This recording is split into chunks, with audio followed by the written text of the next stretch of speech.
Welcome to Tell You Later, the show where we guarantee a laugh or your money back. Thanks to all those who support us on Patreon. By the way, there's always room for more. And don't forget to like and subscribe to their channel.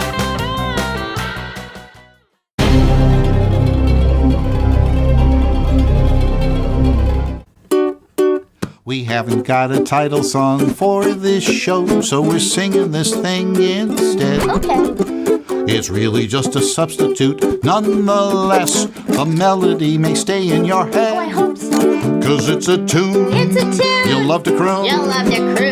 But there's one thing you should know. We have to confess we do not possess a title song for this show. Ain't it peculiar? Believe it or not, we haven't got a title song for this show. Oops.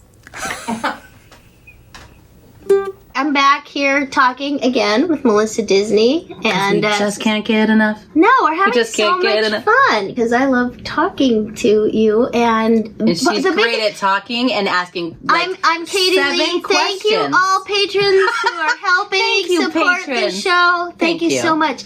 No, but you know what? That's why I love my job. It's not so much what I do; it's the people I work with. Yeah, right? it is I mean, they're so amazing. So you were saying if you did a movie of your life, it'd be called The Secret Life of the Girl Next Door. Yes. Yeah, because we used to be very incognito and very anonymous. Now we have social media and people And now see they what we film look us. like Yeah, and sometimes stuff. when we're recording and that sort of thing. And that's not cool. It didn't used to be. But remember when you'd go to your agent's office and you'd like audition there right. and you'd have someone else in the booth with you that you just knew was another talent, but as soon as they came to life, you'd be like, what? Wow. Like Ben Diskin. Have you worked with Ben Diskin? Oh, yeah, I think. Freaked me out in a good way. Like that kid. I know he's not like a little kid anymore, but he was like back in the day. And oh my gosh, those people that are really quiet and calm, and you get them in a recording booth and they're like, boom, they just go off, and you're like, It's fun. what It's the heck is that? Yeah. It's such a fun, creative space to It is. work. It's really neat. And to bounce off other people, that's what I miss. And that's why this is so much fun. This we is get great. to be together. This makes me think I need to do this. Yeah, when you do. So, you know what? I have just a few more. She says. A few more questions. Well, you have just like amazing life. You have an amazing life. The Secret Life of the Girl. Oh, yeah, I'm going to go announce the Grammys, and then I'm picking up the kids from the babysitter, and, you know, I got to go to Trader Joe's because we're out of Parmesan cheese. Oh, yes, they do like to use the Parmesan. Yes, they do. I think everyone has an amazing life, though. We are blessed in that we have what is considered very unique, right? Well, it used to be part-time work for full-time pay. That's how I used to say, thank you, God. Rob Paulson and I, please nobody find out what we're doing. We're doing part-time work for full-time pay. Yeah, but that changed. Yeah, I love it. Love it. It's definitely gotten harder. Yeah. But we have these great stories. We have amazing stories that we need to make into movies now. Yeah. Yes. Okay, so speaking of which, so you and your husband Ryan have written several things. We have written some things. He's mostly written them and I've been in them. Like TV pilots? Yes. The Comeback Kids, we did that one. And that was about? That was about kids who were celebrities when they were children. Like your husband. Yeah. And then they grew up and one of them in particular wants to make his comeback. So they're the Comeback Kids. Well, yeah, one and his friend. And then I play the super fun, quirky, stuck in the 80s stalker. That's great. And I have a song. And it's real. It was like the really stalker song. Mm-hmm. Okay. Yeah. Stalking you, it's what I love to do. 24 hours a day, I'll never go away. That's great. That's awesome. It's a really cute song. And we won like a lot of festivals with it. We went and like... Can people see it? Yeah, okay, it's where on can YouTube. They see it? Okay, go to the YouTube so you can watch, just put in the Comeback Kids. You'll see it. It's only 12, 14 minutes long. It's a pilot. I did see it. You do? Is it funny? Yes. I love it. And then you did another one, right? And then we did one called The Quarantine Bunch. Oh, COVID. It was COVID. It was the very first... It was the first ever Zoom TV show. Really? Mm-hmm. because while everyone else was quarantining, we were working, and Ryan decided we're going to make a show. And we Zoomed everybody in and had this great producer, and it was really funny. And can anybody see that?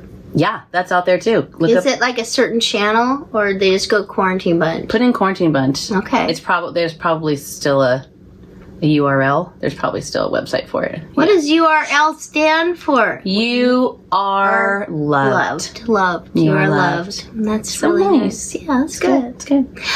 So, okay, anything else? Did you make, what other things? You said did. audio, or you said you started a podcast. I did start a podcast. What's it called? I've never- The Secret Life of the Girl Next. That's what you should call it. It really should be. Now, when It's not your movie, when make I it do your a podcast. TV video, whatever this is called, this medium, I'll call it that. No, this one is very interesting. A lot I of call people it medium well. medium well. People don't know this other part of my life. Like, Do tell. I know it's tell. What is it? It's called the A word. What is that? I don't even know if we're allowed to talk about it here. Are you what? I'm an auditor for the IRS. No, can you imagine? Could there be anything worse? I'm sorry if you're an auditor. There couldn't be anything. No, it's Getting audited. Yeah, that would be worse. Could be worse. That would be worse. Yes. I think so it's about it was. I don't even know how to talk about it. Is there a word? It's abortion. Oh, okay. So it's like all these issues relating to post-abortion recovery. You're like you help people. I help people, and I'm a post-abortion recovery counselor. That's amazing. Did you have training for that? Yes. Wow. I mean, I wouldn't say I'm a counselor. I'm a facilitator. Okay. I don't really counsel people like in an office. Is there or an anything. organization? Well, I do it through what's called Claris. It's down in Santa Monica, Okay. in LA. But there's tons of places where you can go if you've gone through an abortion that you can get help. And it's all these different pregnancy resource centers. It's a very serious issue. Yeah, it's a very serious issue. You have to be a better listener than me, probably, to do that. Well, you get trained as a facilitator, so you have a group of people that come in, mostly Is it like women, group but therapy or one-on-one? group. Okay. And you're going through a book, and it's the one that we did that I really liked was called Living in Color. Or no, Living Out Color. Something with Living in Color. Living Out Loud. Something in that living Coloring vicinity. book. There's a coloring book.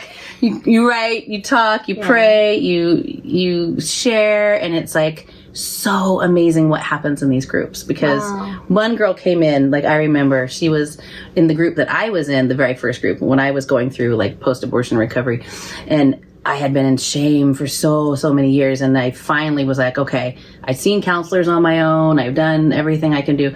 And then I went to a group thing, and I was blown away by how much more healing I received just There's hearing so everybody's much stories. healing Yeah. in groups. Yeah, there are. I mean, Yeah. as a participator in support groups myself, we isolate because we think nobody knows what we're going through. Nobody understands. Or we're embarrassed, or we Right. feel we're going to be judged. And you get into a space where people start sharing their stories, and it gives me goosebumps. Then you're like, now I'm not alone. I can And- come out of the dark closet and like let light and in. safe places to Yeah. talk are Yeah. so important. Yeah, so I was gonna tell you this one girl. I remember she her hair was like down all the time, like you couldn't even see her face, like for the first 2, 3, 4 meetings.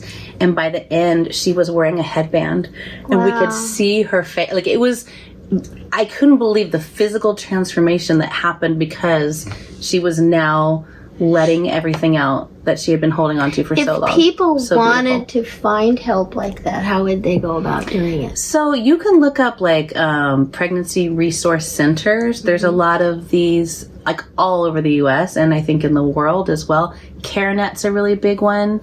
I can't remember the name of the one that the Catholic Church has, but there's a big one that they have as well. But a lot of churches have it. They have, sometimes at churches they have a thing called Celebrate Recovery, and sometimes you can find it through that.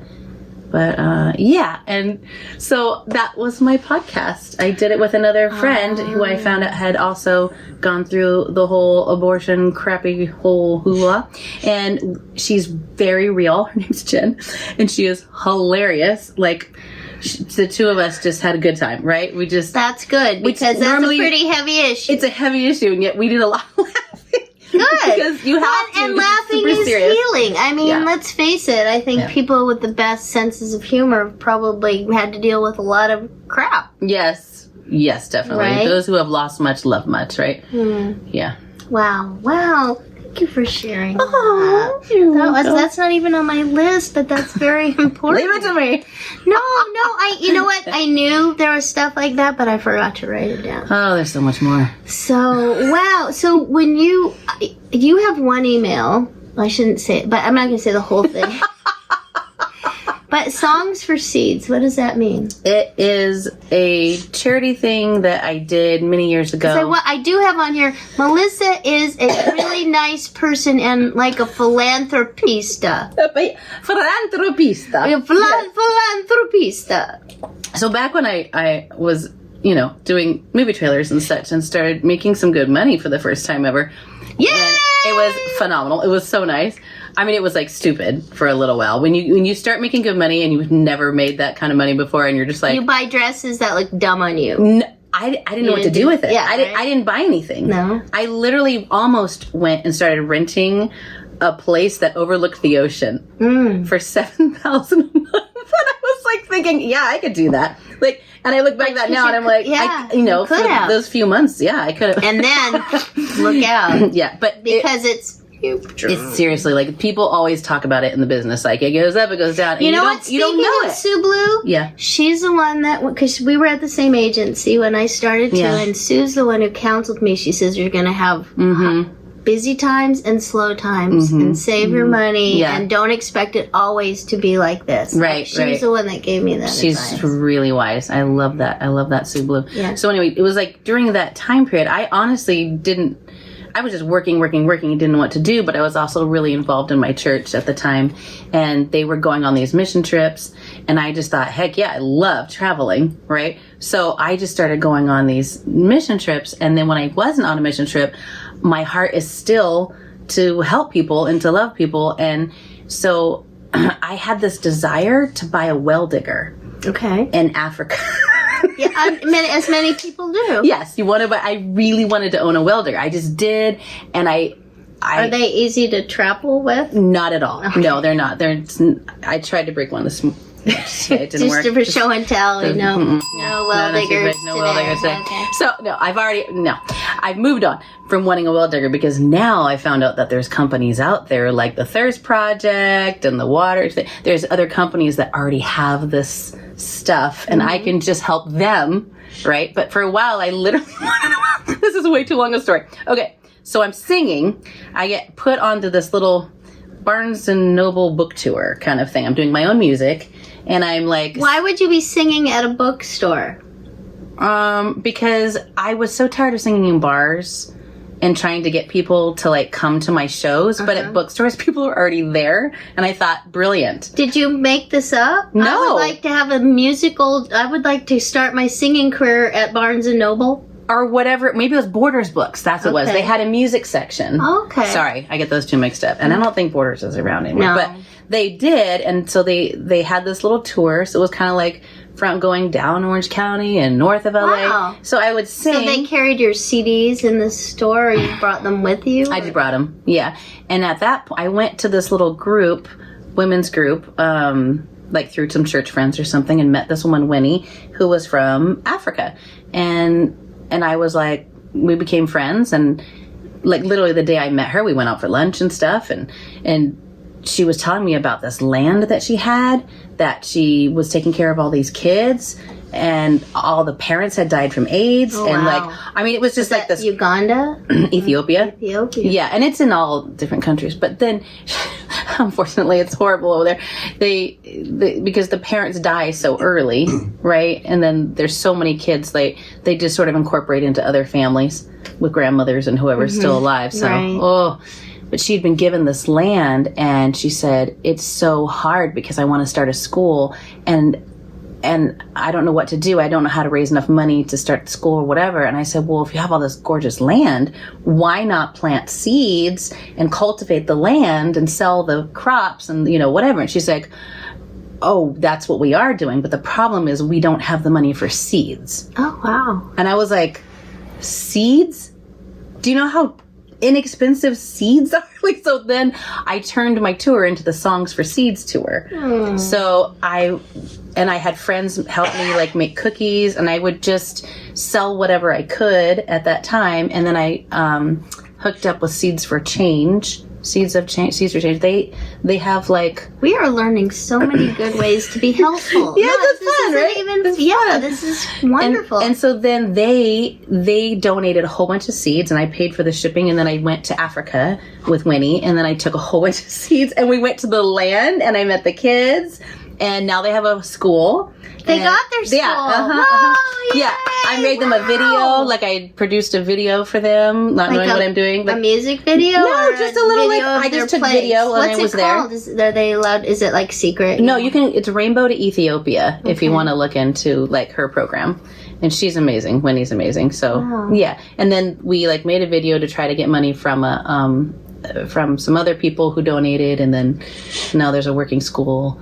That's and fantastic. They're using the land and the seeds, and you helped do that. Yeah, I mean, I was one of a lot of people that came in to do it. That's amazing. Okay, so I'm telling you, you are a groundbreaker in some, even planting seeds. Yes, planting seeds. That is groundbreaking.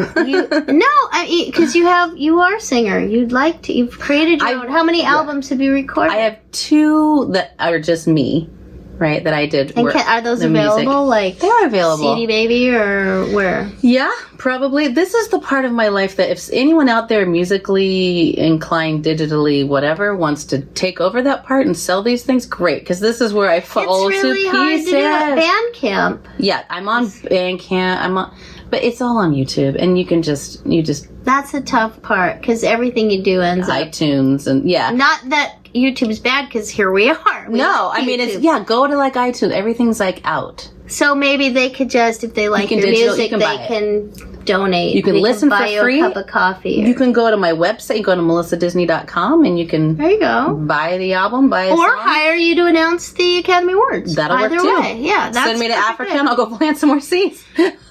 That's amazing. So you didn't rent a house. You have a house now. You did eventually buy a house, and you use your house for location shooting. Is that right? Yes. And that must be a hoot. It is a hoot. It is a total. Do you have hoot. like a special location house shooting story?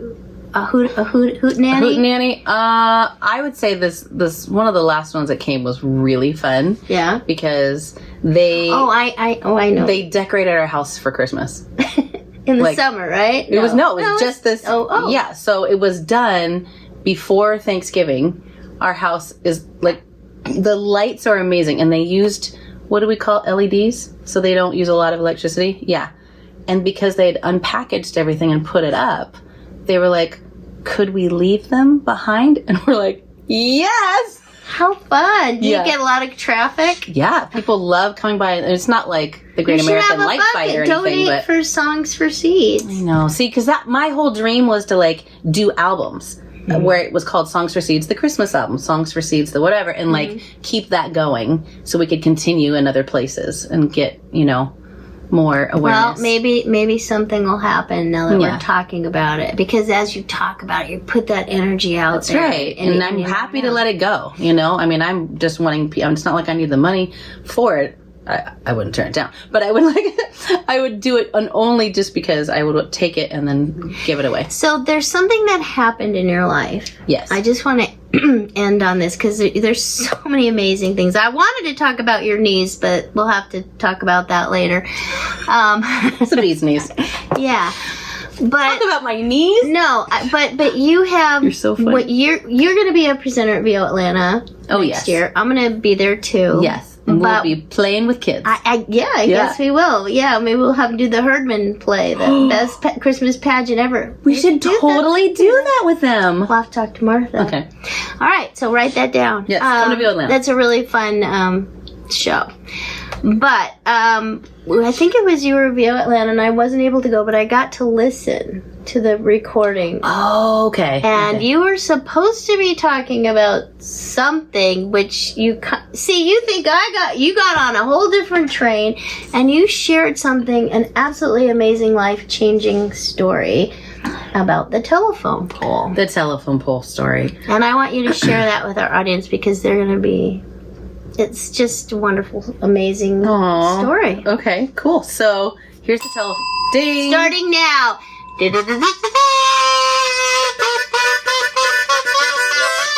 Okay. There's the intro for the telephone story. Someday I'll learn how to play this. Actually, on my first album, I do play.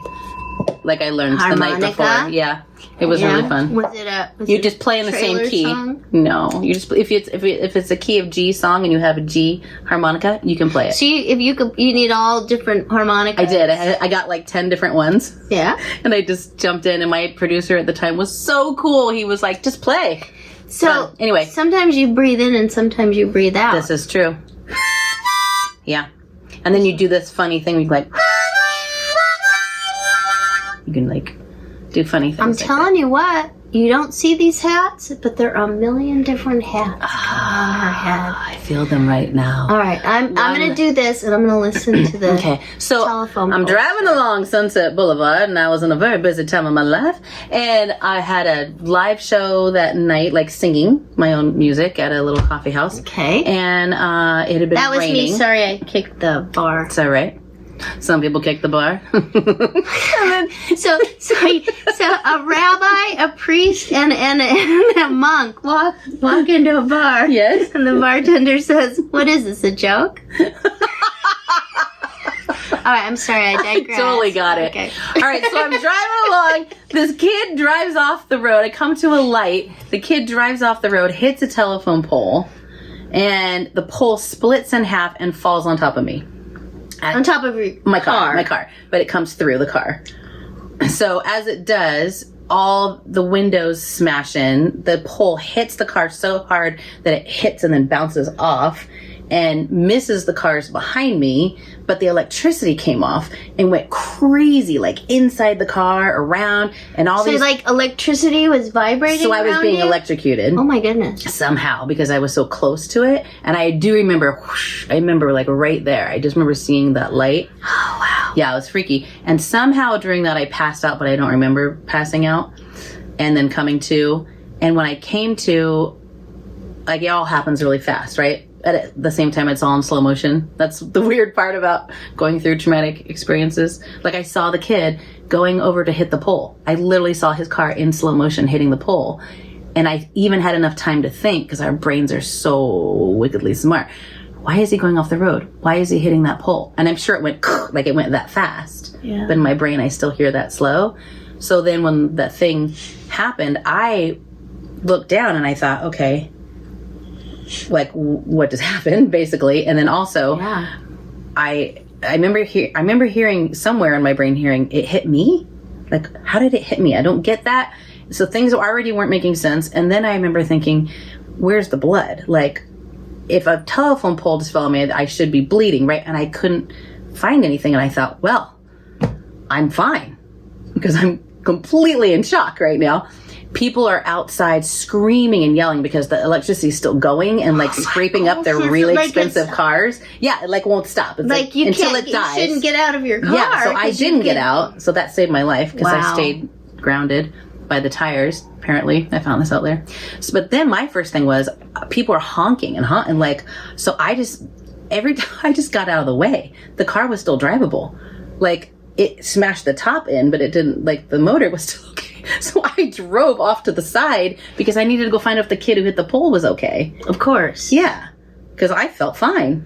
So I went over to see him, and he's like holding his chest, and I probably broken ribs and, you know, that sort of thing. And he told me he was playing hooky from work that day. Don't play hooky. And there's a lesson in this story. Yeah, and then we waited and we waited and we waited to have like cops come or whatever, ambulance, something, and nobody came for a really long time because it had knocked out the electricity because it was such a gigantic pole. And it was still in the street, so it's caused all this, you know, backup and everything. Wow. And so yeah, and people the firemen couldn't get their fire truck literally like down the block. They couldn't get it out because it knocked out their electricity. So they couldn't open the door. They couldn't open the door. Oh, wow. So it took a really long time. Finally, when somebody did come, and I'd already been like kind of trying to help the kid a little bit, then the guy looks at me and he's like, who is in this car, in my car? And I'm like, oh, that's mine. And I said, do you have like something I can board up the windows or whatever, because there's just glass all over? And he's like, you were in that car? I'm like, yeah. And they're all trying to understand like what just happened. And I just am kind of like, I'm literally sitting on somebody's yard. I'm sitting on their grass, just like waiting. Sunset Boulevard? Yeah, it's in Santa Monica. I'm just like waiting. Like, I guess I have to make a report or something, right? I mean, I got to get the car fixed. I got a show tonight. I got to, you know what this one. Right? Yeah. Yeah. And so I felt fine. I'm like, I'm great. I'm good. Now, after being through an accident like this, like, I know, don't just assume you're fine, because you go into... The roof was smashed on your car. Yeah. Wow. Glass everywhere. But I'm like, but I'm okay. No cuts. I can do a show. So yeah, okay, so here's what happened. The next morning... Did you go to do the show? I did go to the show. You did the show. Singing? Did the show. I sang. Okay. I sang, I performed. I made up an improv song about a telephone pole falling on my car. Mm-hmm. Use it. I used That's it. what you do. You use it. It was a little tiny coffee house, and I had this regular thing going, so I used it. I did it. The next morning, I woke up on a puddle on my kitchen floor, like water, and I know I didn't like pee myself. Like, it was just water. Like, I don't know where it came from. It's okay. You can say pee on the show. I can, but I think I was probably thirsty and just spilled and passed out. I have no idea what happened. And when I got up, I was kind of like, "Where am I? What's going on?" And I had no voice. Nothing. Completely gone. Like, couldn't even make a whisper. Everything. And I was on Ginger that day.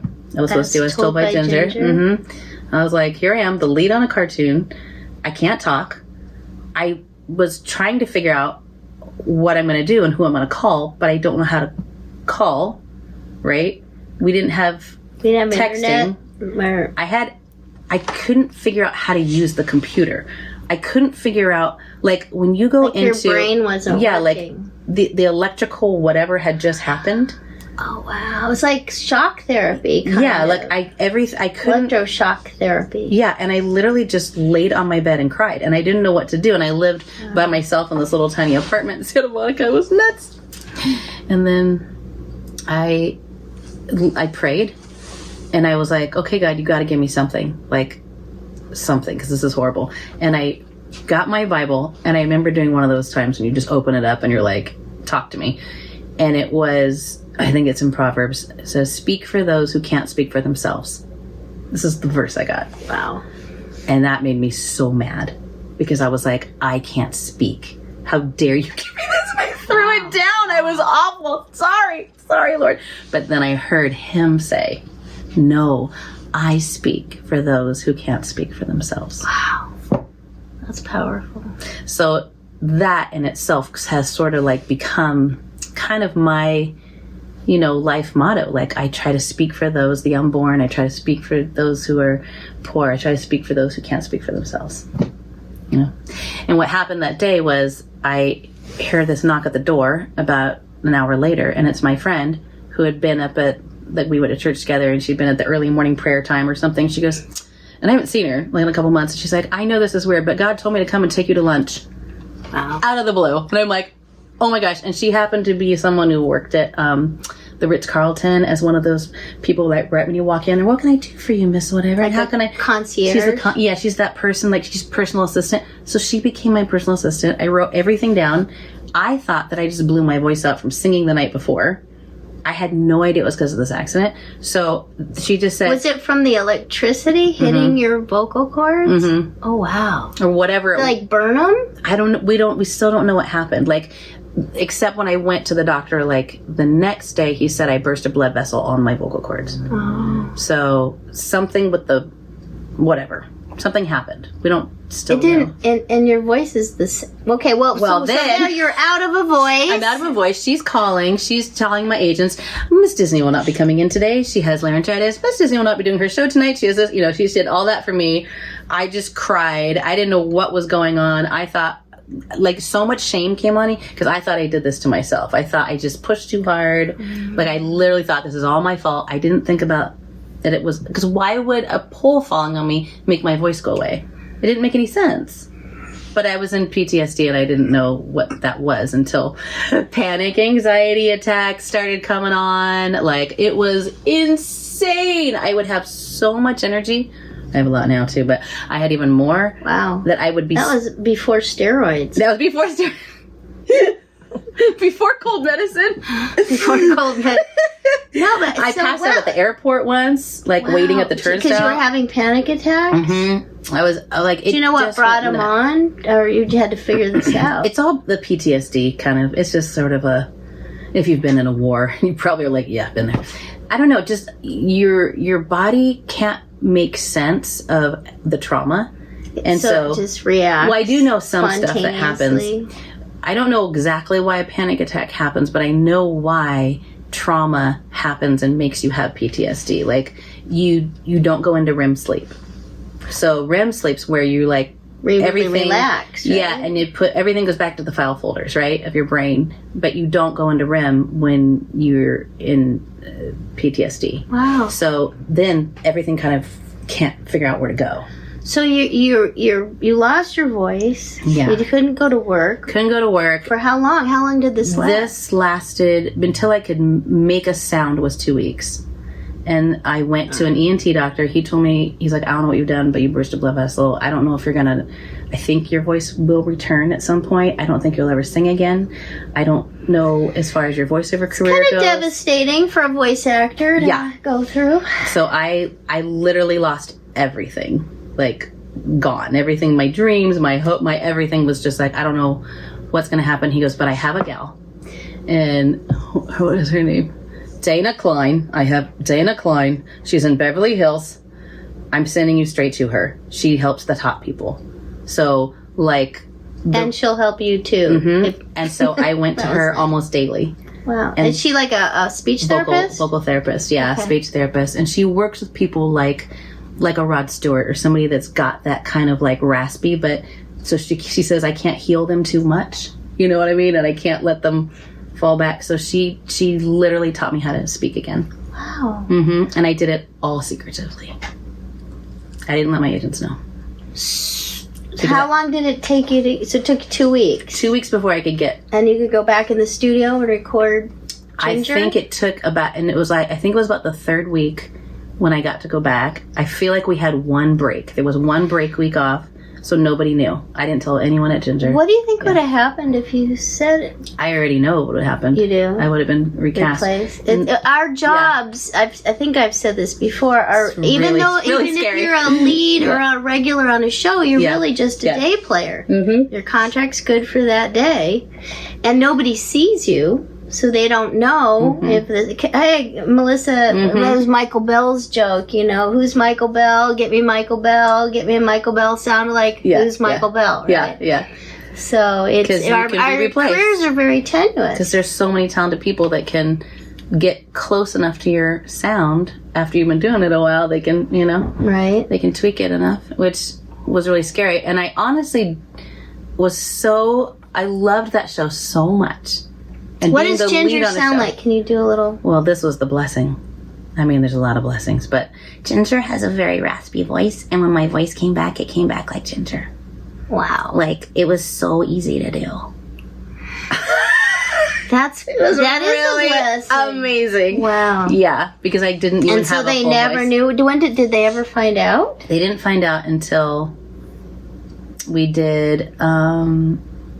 there was a reunion, like Zoom reunion during a couple years ago, and I finally told everybody on that. They must have been in shock. Yeah. Did they all lose their voices? No.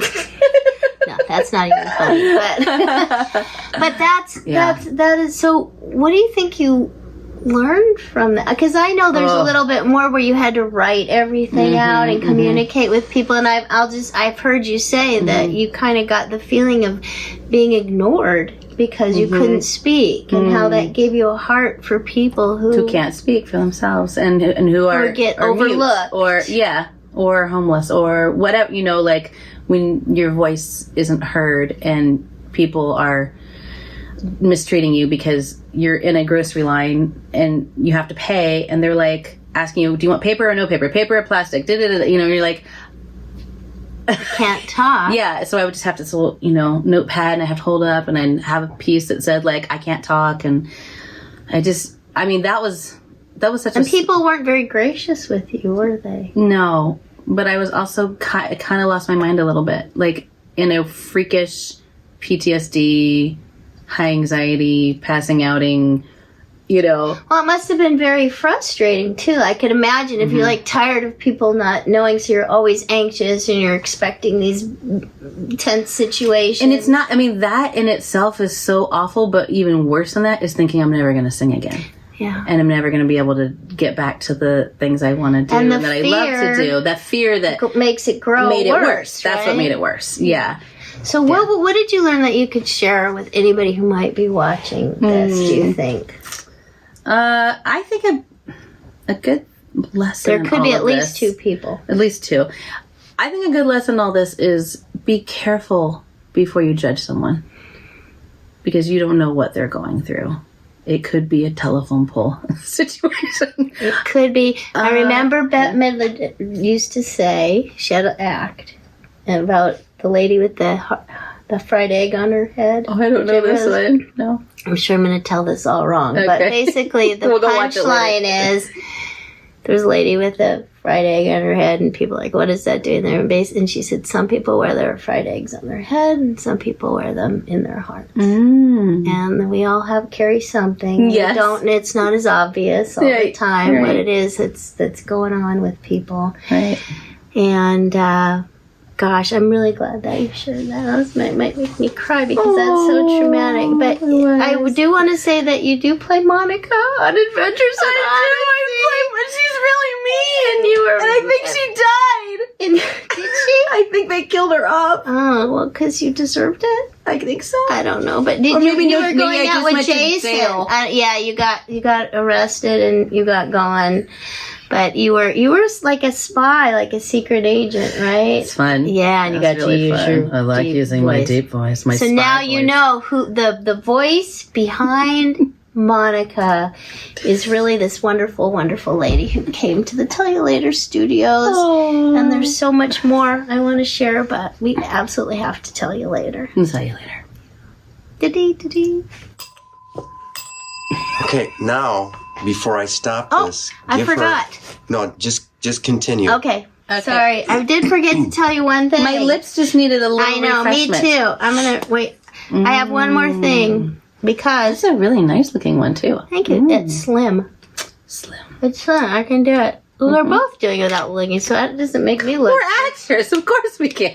Okay, you know what? Because you came all the way down here, and I don't have just Chinese food for you. You don't? No, I have the Tell Ya Later swag box. Tell you later, swag box. Yes, and I have to put my glasses on here, and you get to pick. I want you to get something that maybe could be useful. We have Tell You Later.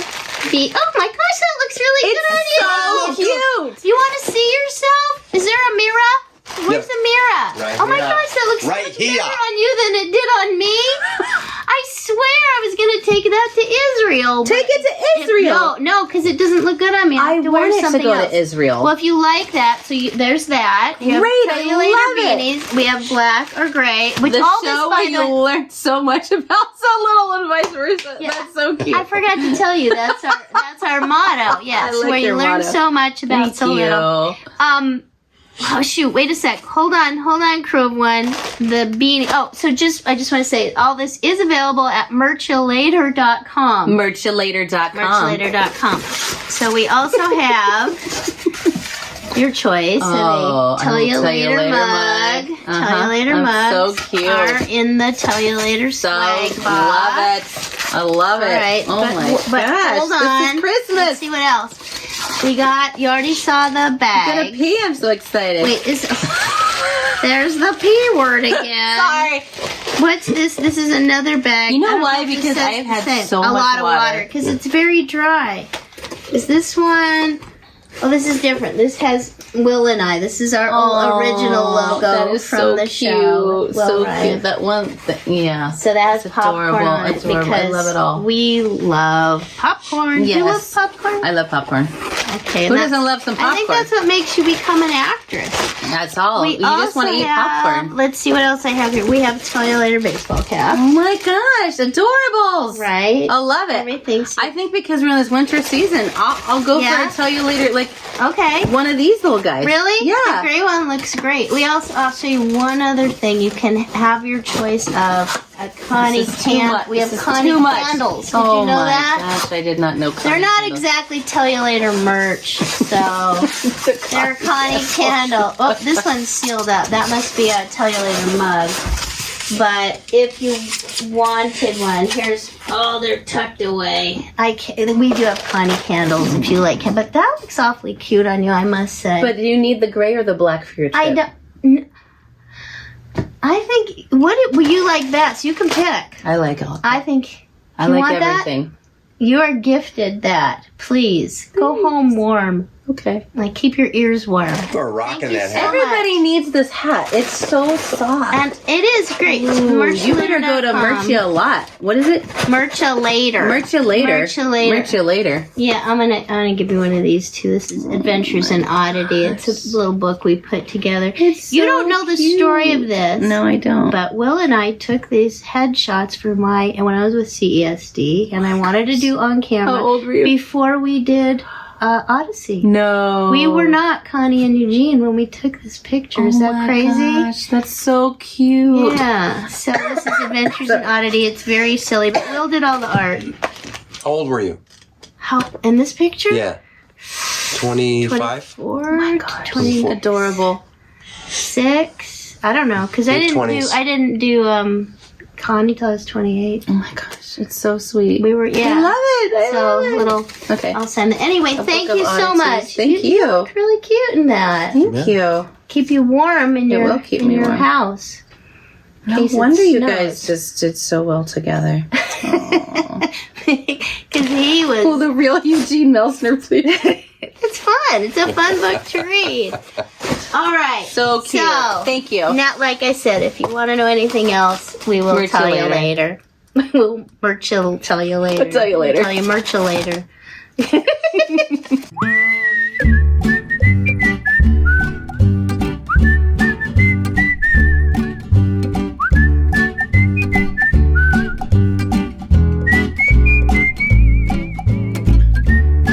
Tell You Later is a Patreon-driven entertainment show. So what are you waiting for? Come on over. Join us at patreon.com/Tell You Later. Say, Will, there are words to that tune? Sure enough are, Westy, and they go like this. My horse likes accordion music. That's his kind of stuff. Yes, my horse likes accordion music. He just can't get enough. So if you don't like accordion music, I'll sympathize with you. But my horse likes accordion music, so I